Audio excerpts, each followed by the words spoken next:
Kalian pernah dengar suara yang merdu di malam hari? Suara itu, teman-teman, adalah nyanyian katak. Yuk, kita bahas hewan kecil yang suka tinggal di dekat air ini. Siap-siap mendengar beberapa fakta mengejutkan tentang katak.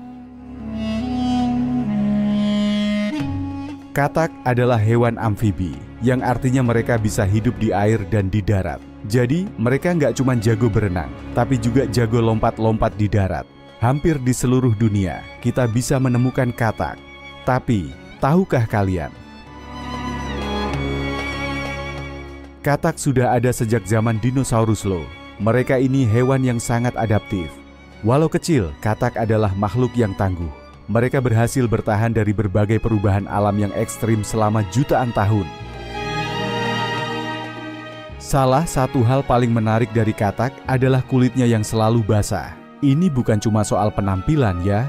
Kulit basah ini punya fungsi penting, membantu mereka bernapas. Katak menyerap oksigen langsung dari kulitnya saat di air. Jadi, kalau kulitnya kering, bisa berbahaya buat mereka. Kulit katak juga mengandung racun untuk melindungi diri dari predator. Bahkan, ada beberapa jenis katak yang punya warna cerah seperti oranye atau biru. Ini adalah tanda peringatan bagi predator untuk tidak mendekat. Pernah lihat katak melompat? Wah, mereka memang jagonya lompat-lompatan. Dengan otot kaki yang kuat, katak bisa melompat hingga 20 kali panjang tubuhnya sendiri. Ibarat manusia yang bisa melompat sepanjang bus sekolah, hanya dengan satu lompatan. Dan, lompat bukan hanya cara mereka bergerak, tapi juga taktik untuk menghindari bahaya. Mereka bisa kabur dengan cepat ketika merasa terancam. Satu lagi hal menarik.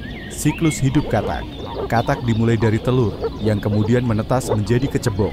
Kecebong hidup di air dan punya ekor panjang untuk berenang, mirip seperti ikan kecil. Lalu secara perlahan kecebong ini akan tumbuh kaki dan ekornya memendek, hingga akhirnya berubah menjadi katak dewasa.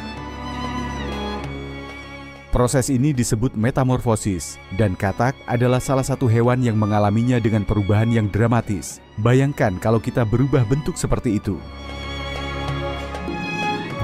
Ada yang tahu mengapa katak suka bersuara di malam hari?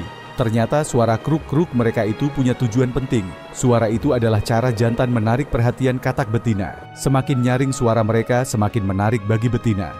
Dan, tahukah kalian? Setiap spesies katak punya suara yang berbeda. Jadi, kalau ada banyak katak di satu tempat, suara mereka bisa menciptakan orkestra alam yang sangat khas. Katak bisa hidup di berbagai tempat, dari hutan hujan yang lembab hingga padang rumput yang kering. Mereka juga bisa beradaptasi dengan lingkungan sekitar. Misalnya, katak pohon memiliki jari yang lengket untuk memanjat pohon, sedangkan katak yang hidup di darat lebih punya warna coklat yang cocok untuk berkamuflase. Ini menunjukkan betapa hebatnya kemampuan adaptasi katak. Mereka bisa hidup di tempat-tempat yang sulit bagi banyak hewan lain.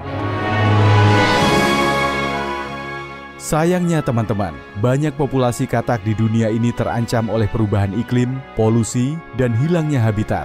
Katak sangat sensitif terhadap perubahan lingkungan, sehingga pencemaran air atau perubahan cuaca ekstrim dapat mengancam kelangsungan hidup mereka.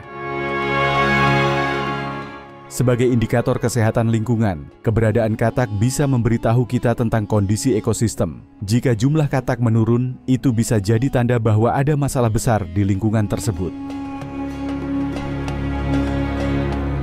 Jadi, itu tadi beberapa fakta menarik tentang katak. Walaupun kecil, katak adalah makhluk yang luar biasa dan punya peran penting dalam ekosistem. Dengan menjaga kelestarian katak, kita juga menjaga keseimbangan alam di sekitar kita. Semoga video ini membuka mata kita tentang betapa berharganya katak dalam kehidupan. Terima kasih sudah menonton, dan sampai jumpa di konten edukasi satwa liar berikutnya.